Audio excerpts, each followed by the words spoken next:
Isang simpleng revelasyon mula sa isang panayam ang agad na nagbago sa katahimikan ng personal na buhay ni Dr. Kenneth Hizon. Isang lisensyadong doktor na sa loob ng maraming taon ay namuhay ng malayo sa mata ng publiko.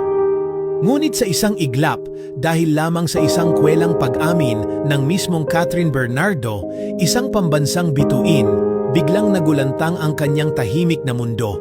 Sa isang candid moment, habang masaya at walang bahid ng pag-aalinlangan, ikinuwento ni Catherine na ang kanyang first ever crush noong siya ay grade 2 sa Flower Lane Montessori Children's House sa Cabanatuan ay walang iba kundi si Kenneth.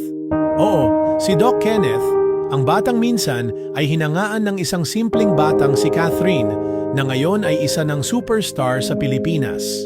Habang natural at inosente ang naturang kwento, ang epekto nito ay napakabilis at malawak. Parang kidlat sa social media, ang pangalan ni Dr. Kenneth ay agad na naging trending topic. Mula sa pagiging isang tahimik na profesional sa larangan ng medisina, bigla siyang naging laman ng feed, stories, memes at viral posts ng mga netizens na aliw sa revelasyon. Parang pelikula, pero totoo. Sino ba naman ang hindi matatawa at kikiligin sa ideyang may childhood crush pala si Catherine Bernardo at ito'y isang doktor na ngayon? Agad namang nagsipaghalongkat ang mga netizens sa pagkatao ni Dr. Kenneth.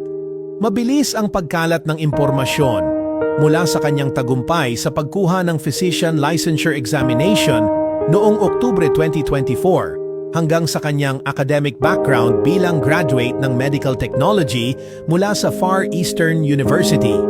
At habang ang iba ay nangongolekta ng mga screenshots ng kanyang mga larawan, marami rin ang nagpahayag ng paghanga sa kanyang pagiging modelo ng pagsusumikap at tagumpay. Sino ba ang mag-aakalang ang first crush ni Catherine ay hindi lang guwapo kundi matalino pat dedikado sa kanyang propesyon? Kasabay ng papuri, hindi rin nagpahuli ang mga pabirong komento ng netizens. Isa nga sa mga viral na linya, bigla kang na heart attack? Hindi dahil sa stress kundi dahil ikaw pala ang childhood crush ni Queen Catherine. Marami rin ang nagkomento ng sana all, sabay turo kay Doc Kenneth bilang the luckiest childhood crush ever. Hindi na nga raw ito simpleng doktor ngayon, kundi certified internet heartthrob dahil sa pagsilip ng kanyang pangalan sa mundo ng showbiz. Sa kabila ng lahat ng ito, nanatiling tahimik si Dr. Kenneth. Walang opisyal na pahayag, walang media appearance, walang update kahit sa kanyang social media, kung meron man. Pero kahit wala siyang sinasabi, parang tanggap na rin niya ang bagong spotlight na dumating. Mahirap nga namang iwasan ang liwanag kung si Catherine Bernardo mismo ang nagsindi nito. Pero higit pa sa kilig, mas maraming netizens ang natuwa sa simpleng kwento ni Catherine.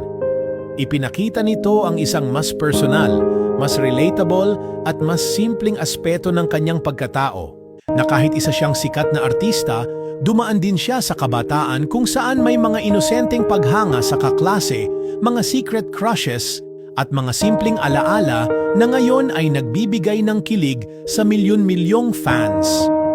Sa kwentong ito, hindi lang si Doc Kenneth ang naging highlight, kundi ang mismong puso ni Catherine na sa kabila ng kasikatan ay nananatiling totoo at payak.